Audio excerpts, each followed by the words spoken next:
Hey, good evening, everybody, and welcome to this week's episode of Paranormal Lens. I'm Jamie Widener, your host for the evening, along with my co-host Chad and our special Chad Thomas and our special co-host Emmy Thomas. Hey, guys, what's going on? Hey, Jamie, not much. How are you tonight? Living a dream, second Monday of the week. Can't be wrong. Nope, You know, it, no. it, Phillies are it is. playing. We'll I, see I what know. happens.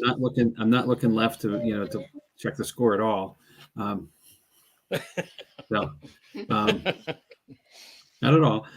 Uh, yeah, it's been a weird week. How was your weekend? What happened? Anything good? Well, let's see. We had an investigation at the brewery. We were You there. did.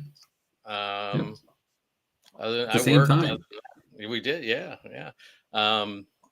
It wasn't real exciting there this weekend. We had a couple little things, but nothing really exciting. Not like the one before, where it was pretty Right. interesting. Well, yeah. Having stuff move in the vat room, that's hard to top. It really is. I mean, the vat would have to actually move now, to go above and beyond. So, um, I mean, maybe it will. Who knows? You never know. This is the ebb and flow of investigating, and especially when you get to go back to the same place on the regular basis. Sometimes you're going to have hot spots and activity, and other times it is going to be quiet as a church mouse. And I say this all the time in the intro. It is 99% of the time walking around the dark talking to yourself. So, this was a lot of talking to ourselves. Yep. But there were some things. I think we had some activity in the bar, in the Eloise bar area, in the session I was in. We definitely had some activity in the Peacock room as well. Some call response type activity against equipment, and the catacombs are in the vat room, especially, has been active lately, as you know from your experience in there. But there was some stuff happening there too. So I agree. Obviously, I want somebody to walk out of the wall and introduce themselves to me. Like, hey, You keep asking, Jamie. I do, and I'm one of these days, buddy, it's happening. Yep. But So anyway, not last weekend. yeah. I was cruising around the interwebs and on TikTok the other day, and You're on the TikTok? The TikTok. We the team has a TikTok, Jamie. I don't know if you knew that or not. I do. I do know that. It's actually really good too. The team's put some good stuff out there. Shout out to our social team. Yep. But anyway, I came across a clip that reminded me of this episode. So here, let's get us started here. Superstitions, writings on the wall. Very superstitious. I'll get rid of it because nobody paid to see us dance. Nah, it's okay. I dance for free, so it doesn't matter. Shouldn't though. So you're right. This episode is about superstitions, so very appropriate. Thank you. That was really cool.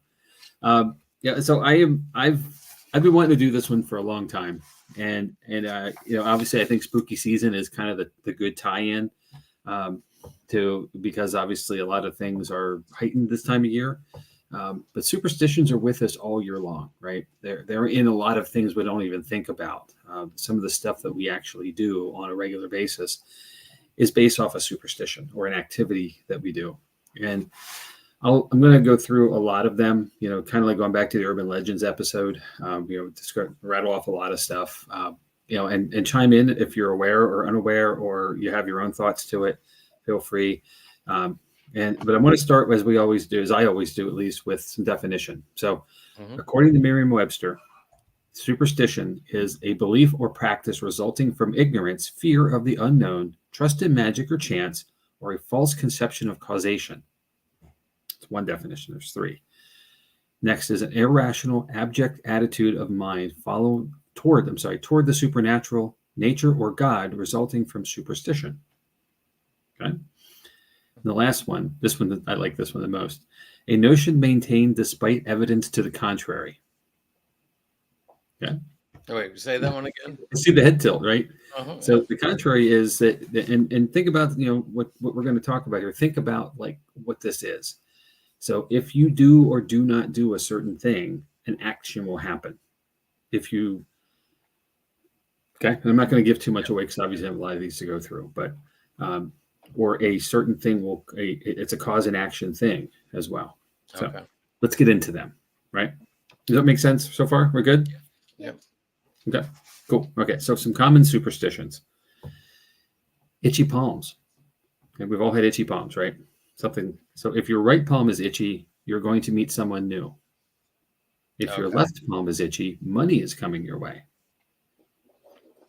Right? Now, if you scratch the palm that's itching, it counteracts whatever that is. So that, you're not going to meet someone, or you're not going to get money.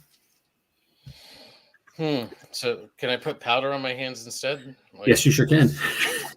That's exactly what. Just don't scratch them. Rub them, maybe, but don't scratch them. Okay. Especially that left hand. We want money, right? So, Exactly. I mean, well, beating people's cool too. So, Make your left hand itchy. so an old one that I think we've all heard some tale of or variation of is something old, something new, something borrowed, something blue, and an extension of that is and a sixpence in her shoe. Okay. Right?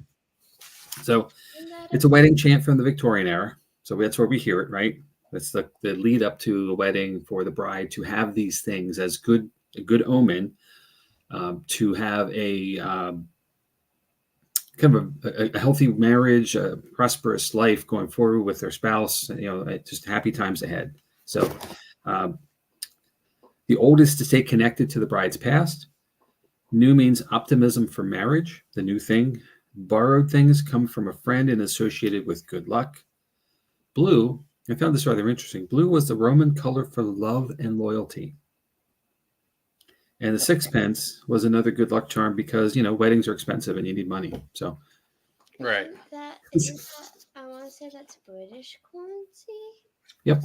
It is. The Victorian, Queen Victoria being British from the Victorian era. Okay. All right. One that we've heard and we've probably seen even, especially in our maybe grandparents' houses, is a horseshoe. So if you find a horseshoe, if you pick it up with your right hand, spin on one end and toss it over your left shoulder, leaving where it lands, you will have good luck. Pick it up, spit on it, chuck it. Okay. Look behind you first, right? Make sure the kids aren't behind you when you do that. Right. Look before you throw, but still, that's the way to get good luck. Another is placing a horseshoe open end up at the entrance to a home, which allows the horseshoe to fill with good luck. Think of it as a basin or a bowl. Right? Yep, that one I've heard. Yeah. Right. And then the obscure version of that is hang it upside down means that your luck will run out. Right. Or maybe that's a way to mess with somebody too. I don't know. And a variation of all of that is when you find that horseshoe, if the number of nails that are still in it, the number of years of good luck you will have going forward. Okay. So, of course, if it doesn't have any nails in it, then I guess you're SOL. Boom, boom, boom. Then you leave it on the ground and don't. You leave it on the ground and to walk away. One that we've all done, all of us have done, is knocking on wood, right? Yep. I'm going to knock on this and my dog's going to go nuts probably, but, and I'm not sure my desk is even real wood. Go figure. It's hard to find real wood anymore for that matter. But going back to the days of multiple deities, it was believed that if you wanted to ask a favor of the gods, you would tap lightly on the bark of a tree to get their attention. Knocking on wood. Okay. As a gesture of thanks for a granted favor, people were said to also tap lightly on the same tree afterwards. Okay. And then a variation of this is that Christians would tap on wood for receiving good fortune as a gesture of thanks to Jesus Christ, who died on a cross made of wood.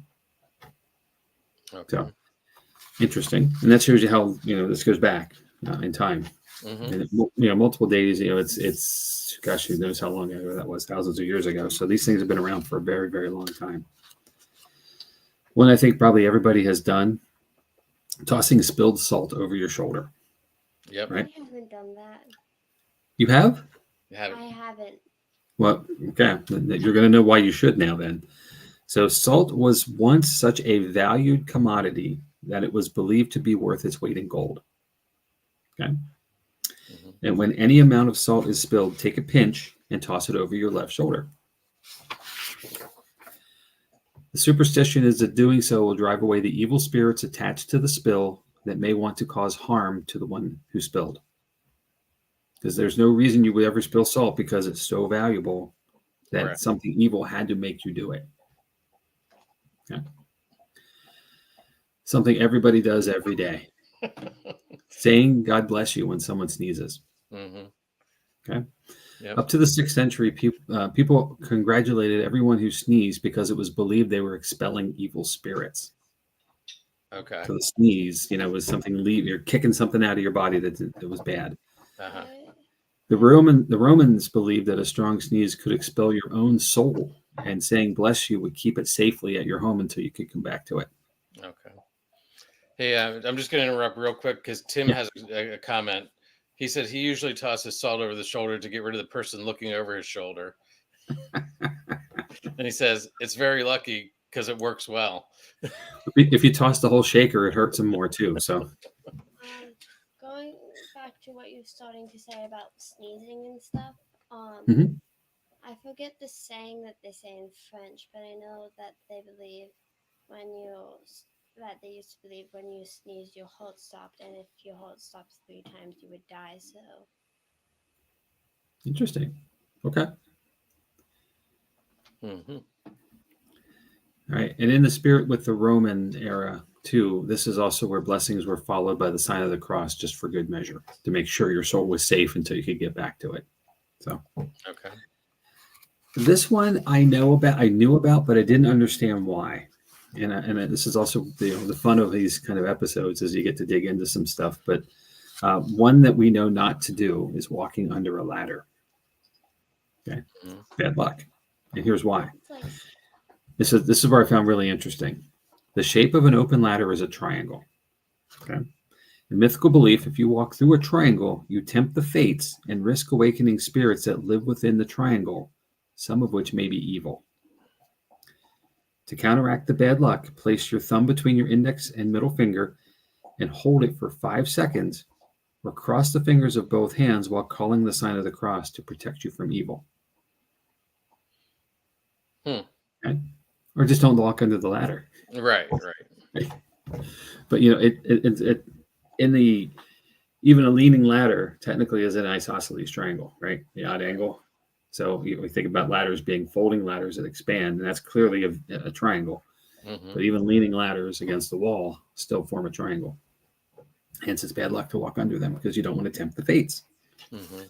Or have the guy drop the hammer from up above. or the thing of I think, and this is not walking under a ladder, but there's this great meme I keep seeing that a kid pops out of somewhere in a house where mom's up on a ladder painting, and he shoots her with a Nerf gun, and shoots her in the butt, and she reacts and falls backwards onto the couch with all the paint, and it lands all over her. Uh-huh.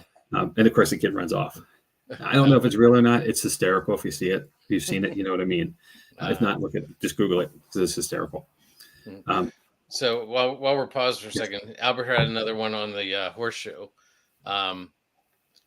So when we were in Ireland, they had horseshoes partway tilted. We asked, and they said it was so the good luck would pour out onto you like pouring from a pitcher. So that's sort of cool. That's why the Irish are cooler than most people.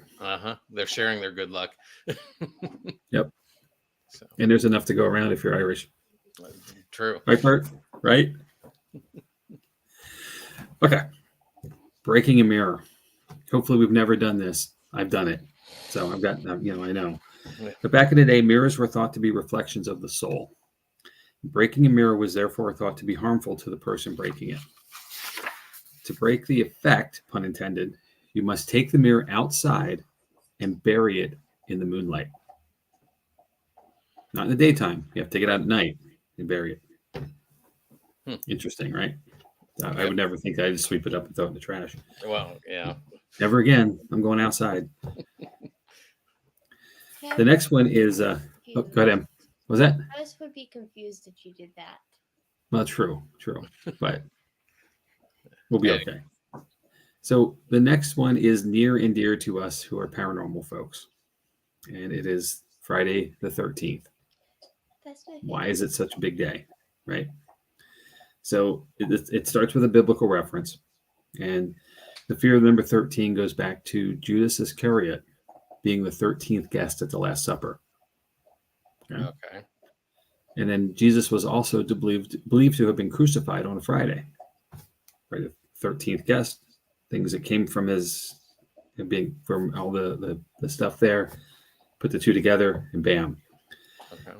It goes so far in the number 13, adding on to that, because it is a an ominous number for a lot of people. Again, superstition, it's just a number, right? Mhm. So it doesn't have power. But buildings tend to skip the number 13, especially in hotels. And it's still considered to have, if you have a 13th dinner guest, it's still considered to be unlucky. So to this day, and all those thousands of years later. So, and obviously slasher horror movies don't help having Friday the 13th about them. And, the Jason Voorhees things, that's meant to scare us. But there is some validity to the superstition, at least. I 13's my favorite number personally because I feel bad for it because everyone thinks it's unlucky and bad numbers. Yep. So I feel bad for it, so now it's my favorite number. And also, weren't you born on the 13th, Jamie? I was, but it was a Monday, so to qualify that. Every so often, your birthday is on Friday the 13th. Though. Yep, it happens. It's true, very true. Mm-hmm. I think this year, actually, this coming up in 24, I think it's a Friday. It's either Friday or Saturday. Okay. So, yeah, it's happened a couple times. And, the cake tastes, the cake and ice cream still taste good. So we'll be fine. Well, that's good. So moving on. The next one is opening an umbrella indoors. Okay. We're very superstitious about this as people. And the reason for this, it goes back quite a ways. Since umbrellas shade us from the sun, they were considered to be magical. Okay. When open inside, away from the sun god, it was considered offensive to him to the extent of signifying their impending death or ill fortune for both the person opening the umbrella, the owner of the home it was opened in, and those who were living within that home. That's pretty heavy, right? I mean, geez. So an umbrella.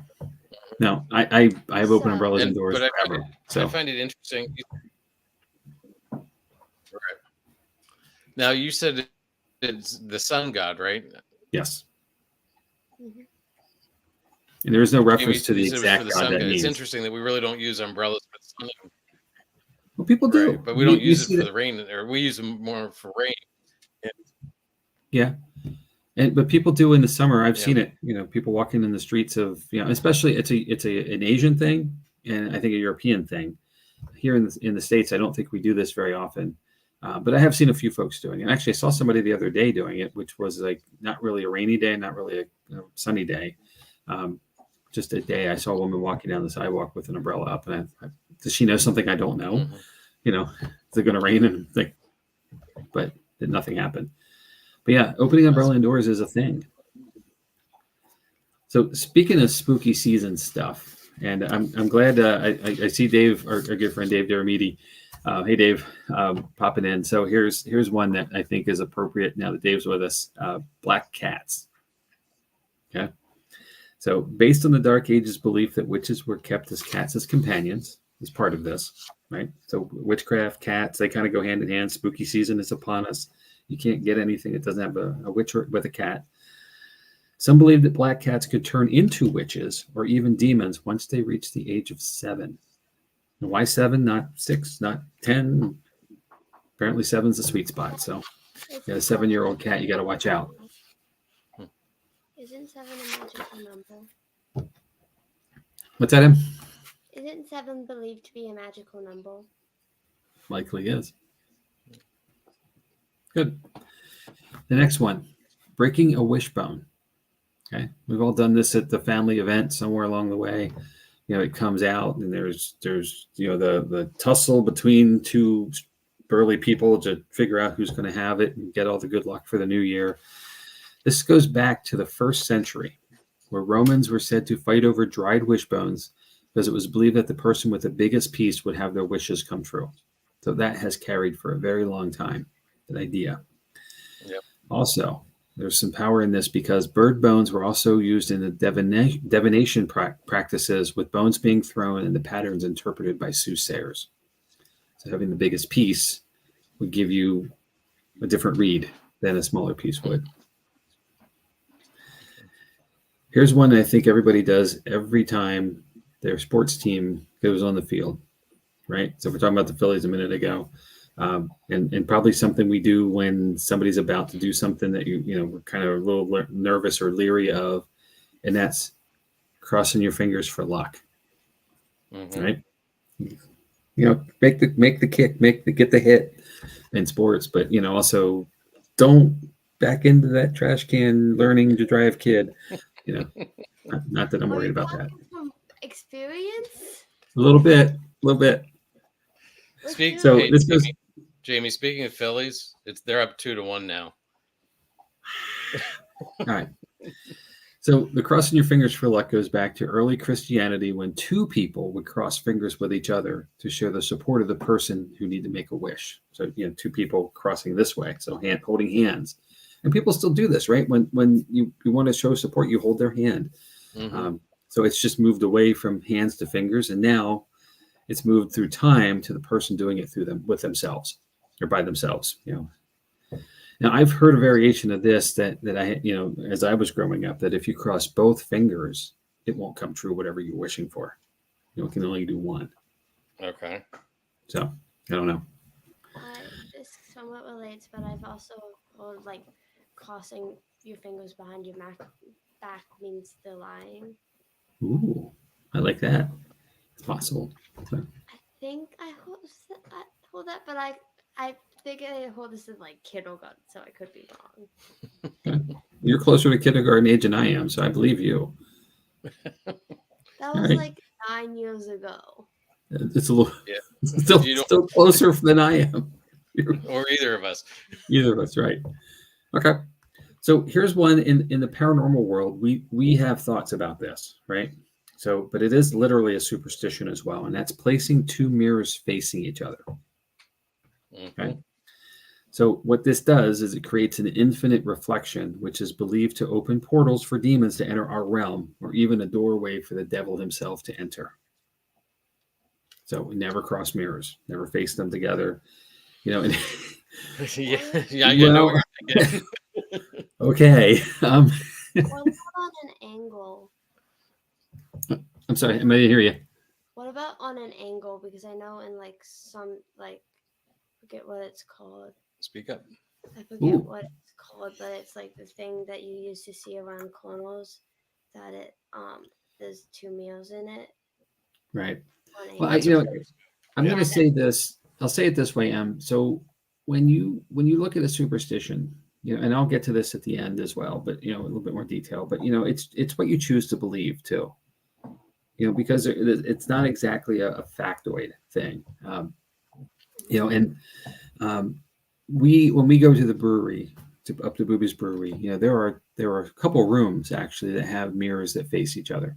The canopy room comes to mind immediately. The dragonfly room, areas on the first floor at the bar level. There's definitely some rooms that have interfacing mirrors, and many of them in some cases, and especially in the dragonfly room. So, it is, and it's a haunted location. So it's interesting. And there are people who see that and they're like, oh no, I'm out of here. And there are others who are very interested to see what would happen in the interactions they may have in that space as well. So. I know there's been times that we've gone into the dragonfly room, and first of all, it's a weird feeling, and second of all, they see the mirrors, and it's like, nope, I'm out, and they go back to the bar or go back to the canopy room. I just had a thought of how like hair salons and stuff usually have mirrors facing each other. Yeah, that's true. That's absolutely true. A place of business like that, they have a wall of stylists on each side. They have to have a mirror for you to see what they're doing. That's right there. It's always competing with each other. I agree. So, I saw you brought up Bert's point about crossing the fingers. That's interesting. Yeah. Yeah, absolutely. Thanks, Bert. All right. So this one I found really interesting, and I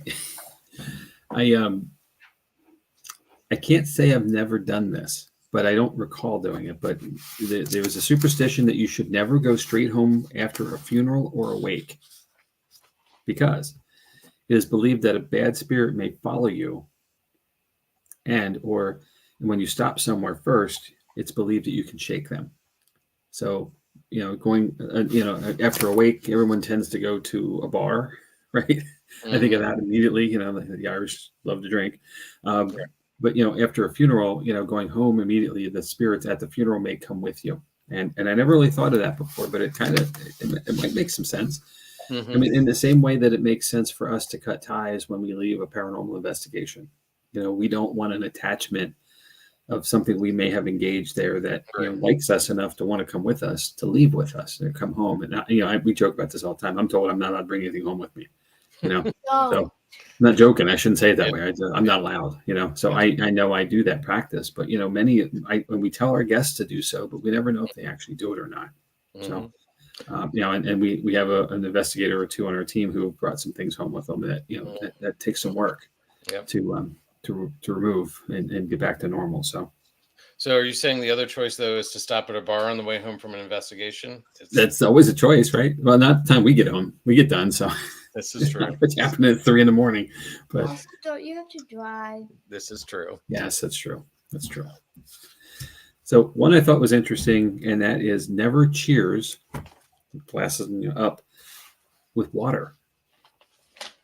This is an ancient Greek belief that if you do so, you're inviting death on the person who is being toasted. You should always have a cocktail or a beverage of some kind other than water when you're giving cheers. Okay. So if there's someone you don't like and you're choosing, you're going the wrong way there. Yeah, no. Nope. Good try. One that has happened to me, and I just thought it was the grossest thing ever, but a superstition is that having a bird poop on you. Okay. It is believed that bird poops on you and you or your possessions, it is going to bring you wealth. So it's a good thing, even though it's pretty gross. I don't think that all of the bird poop on your car is doing much. Who invited her or them? Who invited them, Jamie? Was that you? Jeez, dude. All right, fine.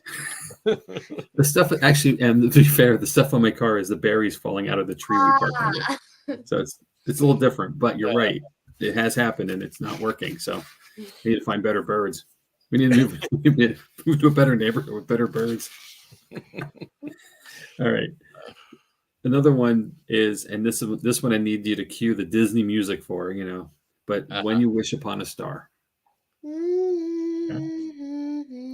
So once upon a time, stars were considered to be supernatural beings.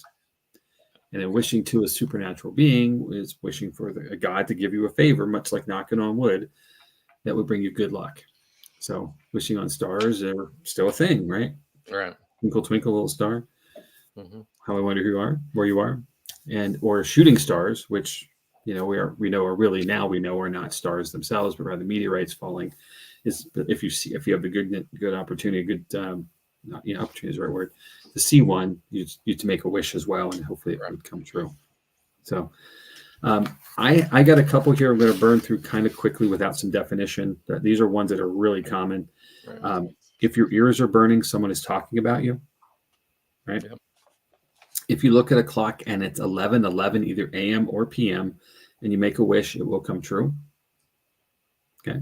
I heard it also 10:10 is another variant of that. Anytime it's a double digit duplicate, but 11:11 being all ones is really unique. Bad luck always comes in threes, as do deaths. Okay. And I think we look at that in the celebrity world. Usually celebrities seem to die in threes. So, but also anyone we know. This one I'm very, very guilty of, but cutting a banana brings bad luck. So no more bananas in the Cheerios, but you're to break them instead. Okay. And then move them along. Capital wraps that you sometimes make. You have to break them, Emmy. Got to break them. That's all there is to it. But just eat them. Don't put them in anything. I'm not the one who makes them. That's true. Finding a four-leaf clover will bring you luck, and that is an old Irish one. But they're rare. They're very rare to find. 3 leaves are very common, extraordinarily common. So finding a four-leafed one, is a good omen or good luck. Wishing on a shooting star will bring you luck, just mentioned a moment ago. Us in the paranormal field, it's a great one. Garlic will ward off vampires as well as the evil eye. And that is an old adage there, but gypsies were meant to put curses on people, or believed to put curses on people. That's commonly called the evil eye. So garlic will release you from that. Feel free to sing along with this one, but step on a crack and break your mother's back. Right? It's an old childhood one that we all know. Step on a crack, break your mother's back. Step on a lion, break your father's spine. Yes. Yeah. Perfect. Breaking a chain letter will bring bad luck. Remember them back in the day? When people actually sent letters by mail. There's things called chain text now, and they're really annoying. Yes, they are. They still exist. They do. Yep. I usually don't reply to them because I'm like, I don't feel like dealing with this. Yeah. Well, and that's changed. That's even changed. Now you have the Facebook things. That's true. If you think about, post this for good luck or within 10 minutes or blah, blah, blah. So, yeah. So it's adapted with technology. They're usually started by a Nigerian prince who needs your money. Right? So. Or it's going to give you money. Yeah. Well, give me money to get more money. Yeah. Right. That's a scam. So, I thought this one was interesting. That if a loaf of bread has a hole or open space inside when it's cut, someone will die soon. And the opening inside the bread is meant to represent a coffin. Interesting, right? Mm-hmm. It also means it's a horrible baker because there shouldn't be that gap in there. Right. But you didn't get your money's worth. If you carry the foot of a dead rabbit, it will bring you luck. Lucky rabbit's foot. Not lucky for the rabbit, of course, but hopefully for us. And then if you hear an owl hooting, someone will die. Okay. Interesting. So don't go in the woods ever. When they probably don't go in the woods anyway, right? You think go outside? You should go outside once in a while, right? I do walk the dog. Anyway, there you go. Just beware of owls while you're out there. You'll be okay. You talked about burning of the ears earlier, but ringing in the ears also means someone is talking about you. Okay? Mm-hmm. You get that one ear ring occasionally. It probably means you need to go to the doctor, but whatever. I love this one because I think there's a really funny commercial right now for T-Mobile or one of the phone carriers using this. But you must blow out all your birthday candles at once, or your wish will not come true. The commercial, the guy steals the candle blowout from the kid, right? Because he wants a new cell phone. I mean, it's pretty funny. I think that's AT&T. That is an oldie, because I knew that from a kid as well. So it's been around for quite a while. Here's another sing-song one, but find a penny, pick it up all day long, you'll have good luck. Mm-hmm. But isn't it only if one side's facing up? Yeah, it is the heads up, isn't it? That you're supposed to. That's where I'm going to go next. So that is a variation of it. However, a penny's a penny, right? So, and when you think about it from a time ago when a penny actually had a lot more value than it does now, it was meant to be, it's money. It was good money to find. Mm-hmm. It was a good fortune to find money of any kind. But the reverse of that now is picking an upside down penny will bring you bad luck. So the heads down versus heads up. And I have literally seen people pass on an upside down penny instead of picking it up. I saw someone said that some people apparently flip whenever they see an upside down penny, they will flip it to the next person. Okay. Yeah, I've heard you're supposed to step on it and then flip it over. And so there's always All right. Well, there we are. Yeah. When opening a fortune cookie, if you share what the fortune is, it will not come true. Usually fortune cookies don't even have fortunes on them. It's just confusing nonsense. There's a really interesting short documentary about fortune cookies that I saw a few years ago, and it turns out most of fortune cookies are actually made in the U.S. and the things are randomized, but basic. There's not that many of them. So therefore, you'll probably likely, if you were an avid person who eats fortune cookies, or a regular fortune cookie eater, you're likely to get the same fortune at some point, in at least one or two times over. Kelly said, sharing is caring for the fortune cookies. And then they also, Amanda heard, if you don't eat the whole cookie, it won't come true either. I've heard that too. Yeah. So, and that's a marketing campaign by the cookie company, right? But cookies. And then back to the penny. Heather said that the kids and her flipped the pennies upside down penny for the next person to have good luck. So there you go. That's nice. That's very nice. Mm-hmm. Heather also said that she was told seeing 11 on a clock was a sign you were on the right path, and that Bert and her always see it together. So I guess the two of them are on the right path. So we're happy about that. Of course they are. There's two. That's too much. Quit it. Someone also said shoes in the wall. Something about shoes in the wall. So we're kind of looking off to the side occasionally for the sports ball score, right? So a couple of sports superstitions. One, and this one I'm probably guilty of, is wearing the same clothing again when your sports team wins. Whatever you wore that day, you have to wear again. And athletes do this too. Baseball players are incredibly superstitious. Whatever they had on that day, they have to wear again. They got a hit, therefore the next day they get a hit. They have to keep doing the same things. The meal that day, the routine that day, all of that stuff, carries forward until something changes. Yeah. My brother's guilty with that with his jerseys. Yes. Yeah. Whenever somebody's playing, it's. I know like some people in like dance and theater will like going to an audition, they have like something that they always wear. Yep. So I gotta pull this up. This is great. Where'd it go? Oh no. Which one? This one. I had a cookie at this is great, Kelly. I think that's something that Siri might say too if you put a request in, right, Em? How many times I request a song for you, and it's like, nah, I don't think I want to play that. She doesn't say that though. She just plays something else. Yeah. Here's another one. Kelly, I'm glad Kelly and Amanda are here because they're throwing a lot of these out there. Some people won't shave their beards if they're on a winning streak. Yep, that's a hockey thing, actually. Playoff beards, and a lot of sports have taken on to that as well. Once you make the playoffs, you can't shave until your team is eliminated, and you will see especially if there's a game 7 in the finals. These dudes look like they're ready to head out into the woods. For the rest of the winter, whatever winter is left.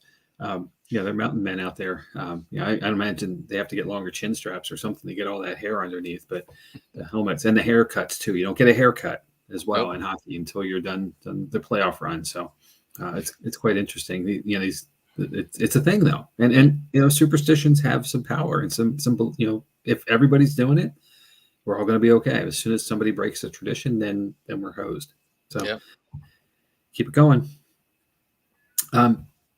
Going back to weddings, catching the bride's bouquet means that you're the next to marry. We've all seen this, and we've seen people knock people over trying to catch it, right? I've also seen people like bat the thing so they don't catch it. Well, I've seen that too. I've seen somebody just walk away completely when it came their way, but it's a thing. And it happens at almost every wedding when there's a bouquet. People line up for it and they're ready. So, slightly different direction here. Having a ladybug land on you is considered to be good luck. Now, if you're freaky about bugs, it's not, right? Because you're like, ah! Right. But it's a good luck charm. Very much like wearing green on St. Patrick's Day is meant to bring you good luck. I think you should wear green every day, but, whatever. I've heard if you don't wear green, you're going to get pinched on St. Patrick's Day. Okay. Yeah. Leprechaun, I think, is the I rest. also think it's a lot of people just use that to excuse to pinch people on St. Patrick's Day. Maybe true. That may be true. Going back to weddings again, tossing rice at newly married couples bring them fertility and good luck. We know rice is really not that good to do anymore, so we found other things, but that was a long-standing tradition for quite a long time. I forget which culture does this. I think it's like, I forget what culture does it, but they will like step on some type of glass. Yes, it's a tradition as well in Is the it- weddings. I don't know if it's stepping on the glass, but throwing the glass, breaking the Something. Like glass. glass in a napkin, stepping on it Yep. as well. Yeah, and Yep. plates, breaking plates. I forget which culture does that. This next one has a couple variations based on the season, but if you catch a falling leaf from a tree on the first day of fall, you will not catch a cold all season. I wish I'd known that a couple weeks ago. Well, yes, I think, Tim, you're right with Greek on that as well, for the breaking of plates and cups. Yep. The other variation I've heard of that is if you catch the first snowfall of winter, you catch a flake on your tongue, you won't get sick all winter as well.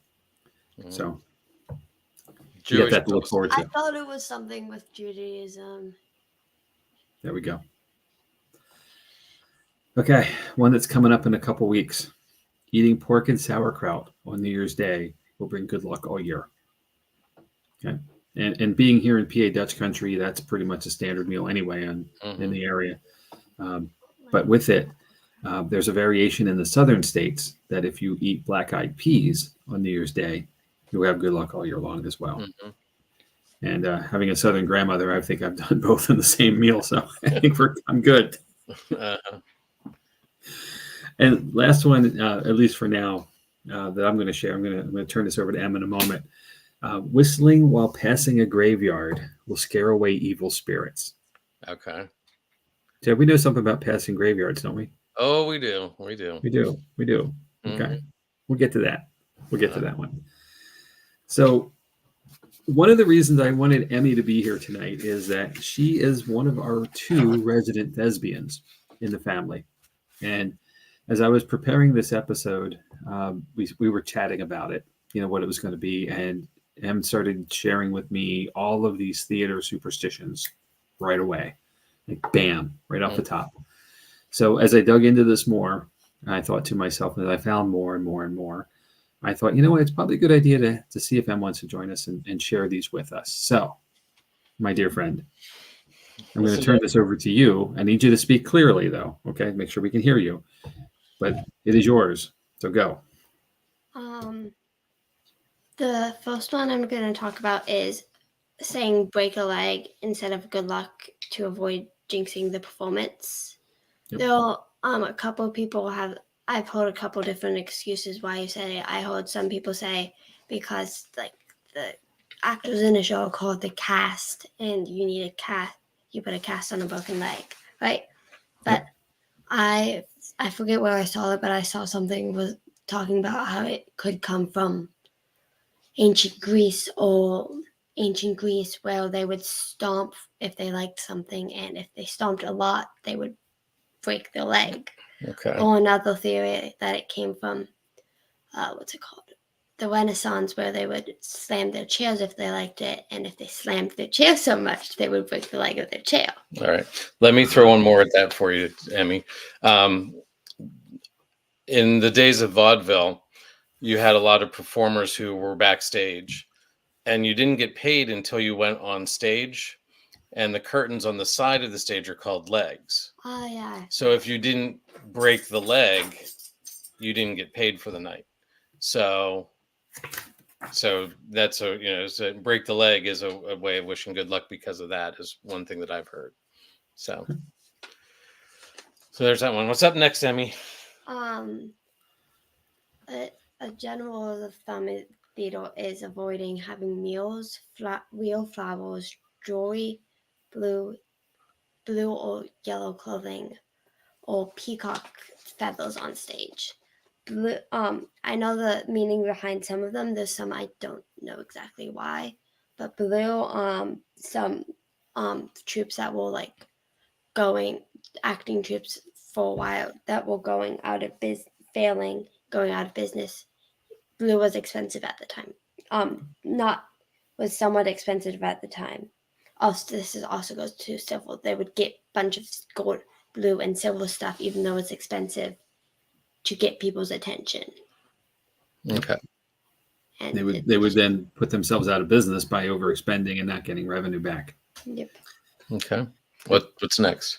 give me a second. And then you'll also avoid placing a peacock feather on stage because it's thought to that the tip of the peacock feather or the eye of the peacock feather is an evil eye and will bring bad juju to the production and stuff.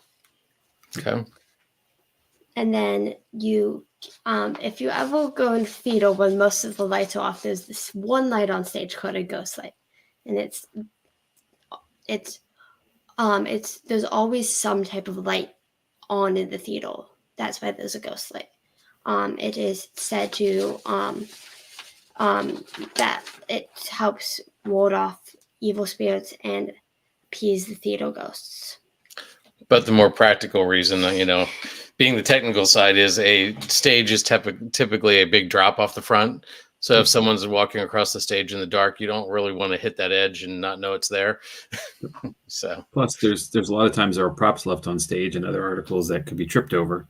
Yep. So from a liability perspective, it's wise to leave a light on. But I love the paranormal side of it because I don't think there's anyone in theater who's not a little superstitious and believes there could be a ghost there. So what's next, Emmy? You should never whistle in a theater because it may confuse stagehands who use whistling as cues to change scenery and stuff. Because in the 1600s, theaters began to employ mechanics to fly sceneries and props and sometimes actors on rigging systems, which were at that time very similar to sailing ships. So sailors would found work in the theater, right? And they would use whistling to communicate to each other on sea. So they used the same thing at shows. So if you whistle, that would confuse the thing and just imagine getting hit by something. Right. The other thing is, they employed sailors. So if the sailors heard the calls back from the ship, the whistles to go back, they would drop what they were doing and go back to the ship. So they didn't want to miss their call. So we're going to interrupt you for just a second. When we did an investigation with Bert, and we ended up crawling under stage. And if I remember correctly, somebody banged their head and pretty hard. Yeah. Yep. Yeah. So we needed a ghost light under the stage. That's true. We did. Any whistling anymore to cue things, but tradition is tradition. Yep. The next one is not saying the name Big Beth in a theater, as it there's a history behind it. It is very taboo to say in the theater. It's like it's like one of the most well-known theater superstitions. Okay. Most actors, if they need to refer to it, will refer to it like the Scottish play is a name that it's referred to. Mm-hmm. And in the play, one of the reasons why it's cursed is in the play there are 3 witches, and give me a second. I'm trying to find it on my phone. Imagine that, Jamie. I've had this on my phone for a while, just trying to find where I have it. Well, if you can't find it, let's just keep moving because we're running out of time here, Emmy. I think it's because they were like witches in the show, and it's believed that actual witches caused the show because of the witches. Yep. And this superstition goes back to Shakespearean times where one of the actors got sick, so Shakespeare had to step in for the role like really quickly right when it first aired and stuff. So cool. And the next one is never lighting a tree of candles. I have never actually heard of this one. So I don't know. This one goes back to, you think about what's behind this, what's on stage and what's backstage. There's a lot of flammable things. Oh yeah. So lighting a candle is okay, but 3 candles in a row. First of all, it's a 3, a power of 3, and that's got its own variable superstitions. But also, it can therefore become something that could light something up faster or easier. So as far as having fire. And when back in the, this thing about Shakespeare, with the era, there were no fire trucks, right? So it was a bucket brigade at best, and maybe a wagon, perhaps with some water. But if a fire broke out in a theater, it was definitely going to significantly damage, if not destroy, the facility. So more open flames, more opportunity. Yep. The next one is give the director a graveyard flowers, which are flowers stolen from a grave. I've heard of this one, but I forget the reasoning behind it. So the flowers, fresh flowers are meant for actors, and the because they are vibrant and bright, and so forth. The director, because they're behind the scene, gets the graveyard bouquet as Would a you sign. give that to crew people too? Then no, I don't. I'm not giving your sibling any dead flowers. For the record. You should. No. I get enough of a glare as it is from the teen eyes, but no. It's just directors. Okay. Next one. Leave an open seat for theater goers to ensure smooth production. I've never heard of this one, but it makes sense. Well, theaters are very haunted places because there's so much emotion and things, energy going on in a theater. I'm so proud. Since it's haunted. Well, and this goes back to the Phantom of the Opera, which how old is that story? Forever old. Yeah. What's next? This I love this one, Em, by the way. I've actually never heard of this one. I put this here just for you. Sleeping with your script under your pillow to help you learn your lines. I've never heard this one. I might try it. What's osmosis, right? It is. I've slept with my script in my bed before, though. I guess you have. So there's a version of this that goes also with homework or with schoolwork that if you sleep with your textbook under your pillow before a test, you'll do better on it as well. And I'm sure many other things where the learning part of it has to happen. So, but yeah, the script is a fun one. Okay. If something goes wrong in theater, it's because of the ghost of Thespian, an ancient Greek actor who is credited to be the first starring role in a play. And I've heard of this one before, and that's also why you have a ghost light on, is to ward off Thespi. Okay. And a thespian that's the word for like someone who does theater, which makes sense that it comes from that name. Yep. Perfect. Okay.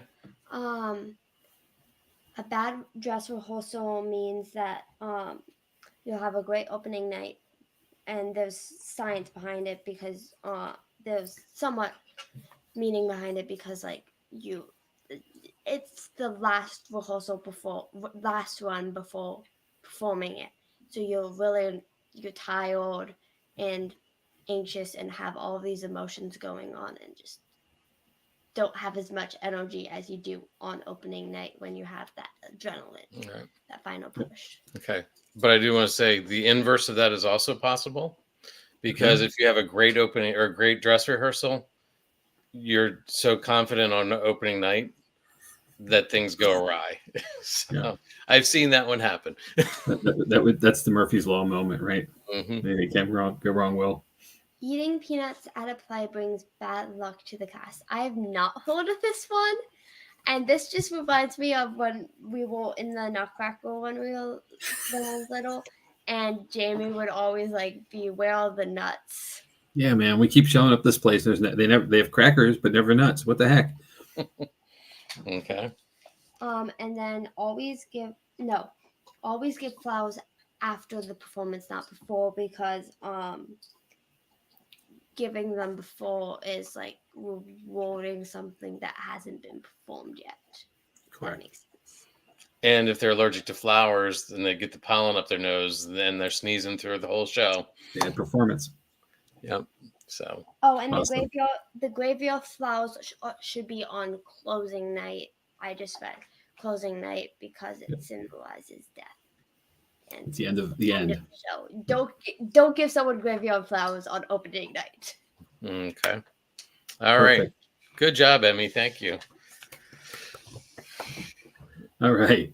So there was, I know I'm going to step back to this. There was a comment here from Kelly about the curse of Macbeth. So it is, just to recap that, it is a real thing in the theater world. And, you know, the superstition of it is anyway. And, you know, people will go out of their way. People who do the play go out of their way not to say the name of the play, even though it's all over every piece of marketing they do and every bit of, you know, the program and everything else. You know, the actors and the cast go out of their way not to mention the name. And the Scottish play is part of that. I've heard of the Ghost of Macbeth. Yes, and I've heard you know, variations of being called Beth itself. You know, Beth or Bethy, all kinds of different ways of saying it without saying it. Felicity, I think, is doing it, and they're calling it like Mackie or something. Oh, also, you will be literally told to. I accidentally said Macbeth in the theater once, and I was told to leave the theater and do. I forget what it was, but it was something weird to get rid of the curse. Yep. And you cannot be let back into the theater without someone in the theater who didn't say it, letting you in, inviting you in. Yep. It's kind of like vampires. All right. Love it. All right. Thanks, Em. That was so cool of you. Thanks for joining us for this. Yep. So let's wrap this up. We're rolling into the top of the hour here. So, you know, there's a tremendous amount of power and belief in superstitions. People, and they provide people with a sense that they have done more than one thing to believe what. Let me read that over. There's tremendous amount of power in belief in superstitions. Provide people with a sense that they have done one more thing to believe what they will ensure an outcome they're looking for. So, you know, you can do every effort you know possible, but if you add, you know, knocking on wood to it or crossing fingers, it's just one more thing, right? And that could be the one thing that puts it over the top of the opportunity you're looking for to get or not get, either way, you know. So it's kind of a placebo effect in that if you think something will happen, it likely will. So manifesting something. Power of positive thinking or positive behavior. Negative thinking too. Yes. People often change their behavior to avoid phobic superstitions like stepping on cracks or change of plans and not to travel on like a Friday the 13th, something like that. You know, I've seen people literally crossing sidewalks, you know, just trying to move around so that they didn't step on those cracks. I think it's funny. People cross roads to not walk in the path of a black cat. Yes, avoiding that, exactly. So here's an interesting fact.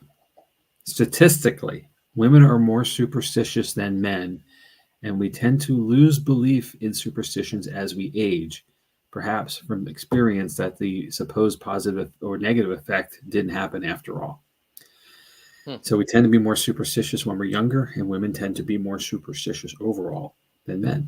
Okay. If I see a black cat, I'm more likely to try to pet it. Pet it, right? I know you, right? So I will say one more thing here, and this struck me after a little bit of time in dealing with this. But you know, to me, superstitions are urban legends about things, opportunities, and events than they are more so about what urban legends really are about entities and objects. Mm-hmm. You know, it is that thing that we have carried through millennia in some cases forward, you know, as a belief system of sorts that, and much like, you know, a game of Whisper Down the Lane, it's not necessarily what it was, and it's evolved and changed, but you know, it's become like a pop culture thing where we just won't let these things go, you know. Right. And they become ingrained in us as people and culture, and you know, we tend to pass them forward for the next generation. And you know, Emma, I'm so proud of you for knowing so many of the theater ones before you saw this. You knew them, you know, but you knew many of the other ones as well, you know, and that proves that every generation has them, and we will continue this probably forever. and we have no reason not to, because it can't hurt, right? Right. Never hurts to knock on wood or cross your fingers or wear something borrowed, something blue, all these things. So I found this really fascinating to dig into, and I appreciate the opportunity to do so. So yeah, that is what I have. Okay. I think for some reason I was researching theater superstitions at one point. I think it was around my third show that I was doing this. Okay. So, well, Emmy, we want to thank you for joining us tonight. It's been a lot of fun. I'm surprised Jamie got a word in edgewise sometimes, but he did. So good job. Thank you. Did you have anything else, Jamie, or should we just go ahead and jump into what's coming up? This is not a haunted or not kind of comment, Chad. No. So, but I will ask you this. When it comes to superstitions, where do you do things that we've talked about? I feel like I did, but as I'm getting older, some of them are like, I'm not going to worry about that anymore. So I've sort of fallen into that cliche that you were saying. You let it go as you get older. Also, if you step on a crack, you don't have to worry as much. Thanks, Emmy. Love you. Anyway, well, as we both lost our mothers, Chad, I understand. Yes, and I'm the same boat. So I'm going for every crack I can find. I'm hitting the crack, baby, hitting it. So. All right, well, let's go ahead and jump into what's coming up.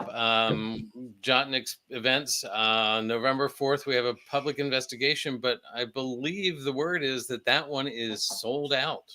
It is sold out. Absolutely. That night. I also have an event going on November 4th. November 18th, we have a public investigation, but there's something special going on. We're not privy yet, but there's something special going on. Unfortunately, I won't be there that night because I have another event with a child in the theater. So actually, 2 children in the theater. So we've got that going on. This December 2nd, we've got another public event, and December 16th, we have another public event at the brewery. So those are what we have the rest of the year. It's winding down, Ted. It really is, right? It's winding down. It is. Holy cow. You don't see the Halloween parade on here anymore. We decided because of a bunch of people are sick, and we just decided that we're going to take a break from it this year and let somebody else win. We got to share that trophy. Yeah. So anyway, but Jamie, we're back here next week, and you know what next week is, right? Halloween. Next week is Halloween, and we have a special episode that we're working on. Talk about urban legends or superstitions or whatever. We're pulling it all together.